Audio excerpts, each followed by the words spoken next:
BJP ভোটে নিদিব এবাৰ বিজেপিক সব সৰকাৰকে দিব নালাগে ভোট লাগে প্ৰভাত আৰু তাৰ চিলথং আমৰি দুৱাৰামলা নাতুম এমএসি তো মান পাগন খাই নাই বিজেপি চৰকাৰ একদম ভাল আন আহিছে নে বিজেপি RSS চৰকাৰখনে অসম আৰু অসমীয়া সম্পূৰ্ণৰূপে অসমীয়া জাতিটোৰ ৰাজনৈতিক অধিকাৰ সম্পূৰ্ণৰূপে ধূলিসাৎ কৰিবৰ কাৰণে ধ্বংস কৰিবৰ কাৰণে পুৱা 2025 জুলাই তাৰিখে অসম চৰকাৰে সিদ্ধান্ত গ্ৰহণ কৰিছে যে যিবিলাক অবৈধ বিদেশী 6টা ধৰ্মৰ অবৈধ বিদেশী বিলাকৰ যি গোচৰ চলি আছিলে বিদেশী ন্যায়াধিকৰণৰ আদালত এই গোচৰসমূহ সম্পূৰ্ণৰূপে প্ৰত্যাহাৰ কৰিবৰ কাৰণে অসম চৰকাৰে সিদ্ধান্ত গ্ৰহণ হিন্দু বাংলাদেশী বা অন্যান্য বিদেশীবিলাক নাগৰিকত্ব আইনৰ অধীনত আবেদন কৰিলে অসমত বা ভাৰতবৰ্ষৰ নাগৰিকত্ব পাবৰ কাৰণে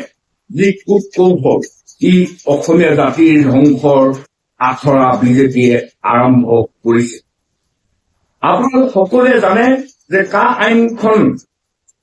2020 চনৰ 10 জানুৱাৰী তাৰিখে কা আইনখন গৃহীত হৈছিল এই কা আইনখনৰ আগত যি NRC আছিল NRCত প্ৰায় 19 লাখ মানুহৰ নাম বাদ পৰিছে আৰু এই 19 লাখ মানুহৰ ভিতৰত বেছি সংখ্যক মানুহে হৈছে হিন্দু বাংলাদেশী অসমীয়া জাতিটোক অসমৰ যি ৰাজনৈতিক অধিকাৰ আজি আহোম মানুহৰে হওক আজি কোচ কলিতা চুতীয়া বড়ো কাৰ্বি ৰাভাৰে হওক সম্পূৰ্ণৰূপে আমাৰ ৰাজনৈতিক অধিকাৰ কেনেকৈ খৰ্ব কৰিব গৈছে আপোনালোকে এবাৰ অনুভৱ কৰক বা এবাৰ বুজিবলৈ চেষ্টা আজি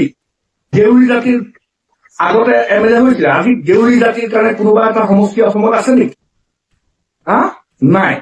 আজি ৰাভা জাতিয়ে জিকিব এইটো সমষ্টি এনেকুৱা এটা সমষ্টি অসমত আছে নেকি নাই সম্পূৰ্ণভাৱে ৰাজনৈতিক অধিকাৰ খৰ্ব কৰিবৰ কাৰণে আৰু আমাৰ যি অসমীয়া মানুহৰ অধিকাৰ এইবিলাক সম্পূৰ্ণৰূপে তছনছ কৰিবৰ কাৰণে বিজেপি আৰু RSS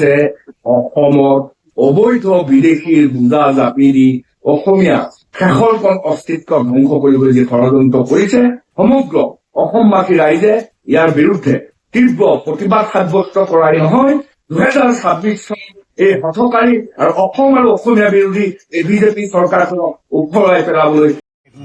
বিজেপি ভোটে নিদিব এবাৰ বিজেপিক সব সৰকাৰকে দিব নালাগে ভোট লাগে প্ৰভাত আৰু তাৰ চিলথং আমৰি দুৱাৰামলা নাতুম এমএসি তো মান পাগন খাই নাই বিজেপি চৰকাৰ একদম ভাল আন আহিছে নে